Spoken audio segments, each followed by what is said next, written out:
Hi there, Cancer, and welcome. So today we're going to be looking into what your person's intentions are towards you, no matter if you guys are together or in separation. Let's see what the cards have for you.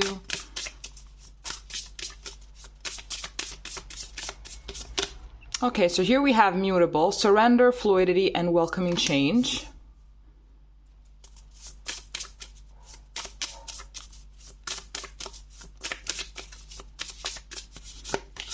And then here we have yin, intuition, trust, patience, spirituality, and receptivity.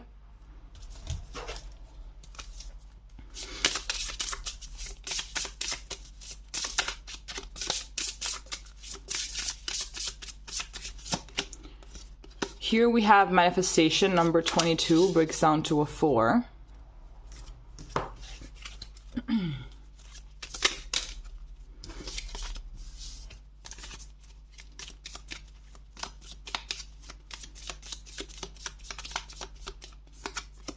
Here we have heartbroken, deeply hurt, sad, separation, breakup, feeling lost, grieving, and mourning.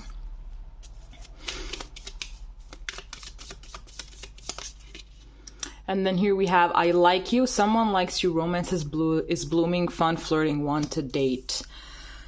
I'm getting a few things here. I'm getting a couple things here. So, as soon as I pulled out this mutable card, I felt like that was some kind of a, how can I say this? It was some kind of a calm message, you know? It's like, okay, I have to tell you something, but, you know, remember to welcome change. Remember that nothing lasts. Remember that energy is always moving. Remember that things are always transforming. I'm getting that maybe either this person has the intention to walk away from this connection, and it's something that you already know. This is something that you know already, and maybe you're trying to manifest the exact opposite. I'm getting either that or the fact that they are being quite hot and cold, because they do have feelings for you, but it's like they don't really know how to express them. I feel like they're even having a very difficult time just embracing these feelings. You know, every person is very different when it comes to love, when it comes to romantic feelings. And there are some people that they just can't stand those kind of feelings. There are certain kind of people that just can't deal with them because they're very vulnerable, and they really do have the potential to make you feel, if you are on survival mode, being in love makes you feel like you are very, very open to any kind of danger and to get hurt from literally anything. So if this person lives on survival mode, that is pretty much what it is. If they've never really been in love before, if they've never really experienced love before, then that's pretty much what it is. I'm getting as well that divine timing here is definitely at play. So I feel like you're just gonna have to be patient and see how this thing turns out. I'm kind of sensing that for now, you're not going to get all the answers, because you're going to have to learn how to trust the universe and how to trust the process without being too caught up on the outcome. Let's see what else we have here.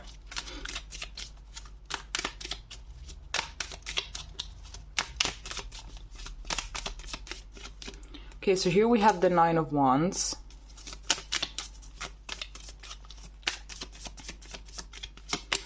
Here we have the Knight of Cups.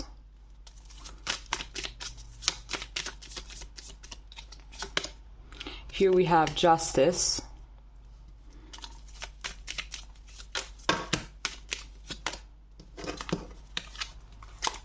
Here we have the Hierophant. And here we have the 3 of Cups. Okay, so what I'm getting at this time, I'm also going to take these other cards that are at the back of the deck. Here we have the 7 of Swords. Here we have the Ace of Wands. Here we have the 3 of Swords. And here we have the Magician. It could be that this is a third-party situation. It could be that perhaps even if this person is not, you know, active with anyone, I feel like maybe it's like the energy of an ex that is lingering, and you can't really understand whether they are over this ex or not. Okay, so here we have Gemini energy, Libra energy, and Taurus energy coming up very, very strongly.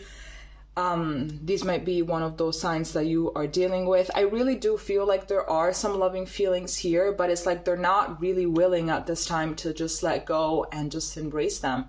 I have two manifestation cards here. They're both the Magician and this Oracle card. So it could be that you have manifested this person, or you have manifested a relationship like the one that you have. Because I do believe here that there is a lot of compatibility and you guys could really make it the distance with this Hierophant that also talks about marriage. But I'm getting that it's like this person is just kind of keeping it on the light side, you know? I feel like they're not really officializing anything. They're not really, you know, it's like, okay, let's just see where it goes. I feel like you both have like commitment intentions, but they're not really being manifested at this present time.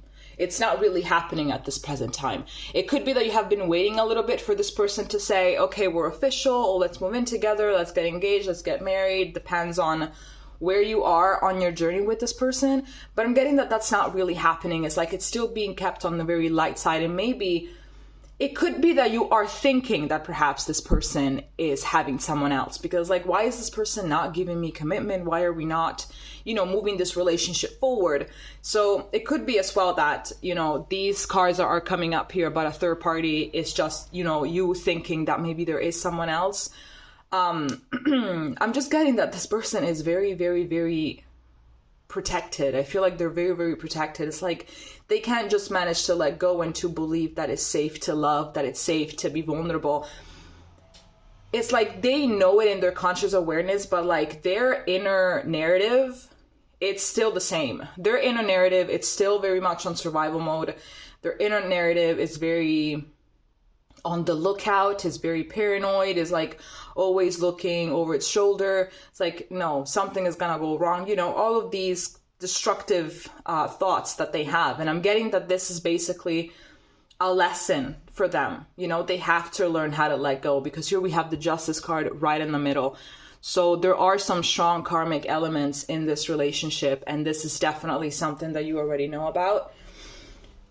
And it does have to do a lot with trust. It could be that if you are having some thoughts as well that are a little paranoid, this as well is a lesson for you to, you know, just let people do their thing. I know that it's very complicated, especially when you have very deep feelings for someone and you guys are compatible and you're having a great time together and there's a lot of potential. Of course, you know, of course, if things are then not moving forward, especially after a specific amount of time, it can be very complicated sometimes to just not think, does this person have someone else? Does this person really love me? Does this person, you know, at the end of the day, we can be here and we can dwell on those things and we can think about it and we can drive ourselves insane. It's not going to change what is really going on behind the scenes that we don't know about. So I feel like this card is also telling you that, you know, trust, patience, spirituality, and receptivity is like just trust that everything that is happening is in your favor, even if it doesn't seem like that. Anything that is going on behind the scenes, ultimately, it's happening for your highest good, believe it or not, you know? I think that we could all engage more in that kind of mentality, because I believe that we can all say that looking back at certain situations that happened to us, at certain people that we lost, certain relationships that didn't work out, we can look back and say, thank God that that relationship or that situation didn't work out. Thank the Lord. Now that it's been more time, that I've had more time to look at things from another perspective, I can say that I'm thankful that that didn't work out. And it's the same thing going to happen in this relationship if it's not going to work out. You know, it's the same thing. I'm getting a little bit of mixed messages here, and I feel that it's because you're not meant to know. There are things that the cards don't tell us because we're not meant to know. We're supposed to be embracing the unknown and just trust what's about to come and trust on the path that we're on. I believe that this person does have genuine intentions, but there are a lot of things inside this person that are not healed and that they're not working towards healing. So I believe that that should tell you everything that you need to know. People that are not healed and that are not healing and that have no intention on getting more self-awareness, those people are dangerous, okay? Those people are literally dangerous to society and to themselves, to be honest. There are very nice intentions, but I don't really like they want to move forward, but they have this blockage. I sense as well like they are someone that needs to be praised by other people. I believe as well that they need validation, that they need all of those things. So the thing that I can tell you is that try to individuate exactly where your thoughts are coming from. If you know, like if you have this deep inner knowing with no denial and no illusions and no sugarcoating that you are actually healed up to some point, then that is your intuition talking. If you are still wounded from relationships, from everything, then it could be that those thoughts that you're having are coming from a paranoid place. So just pinpoint where these thoughts that you're having are coming from, and then take your decision, because the last thing that you want is to be dragged along. The last thing that you want is to sit there and listen to someone promise you a bunch of things, telling you a bunch of nice things, and then not acting on them, okay? All right, Cancer, this is all that I have for you. If it made sense, please let me know, and we're going to be seeing each other next time, okay? Bye-bye.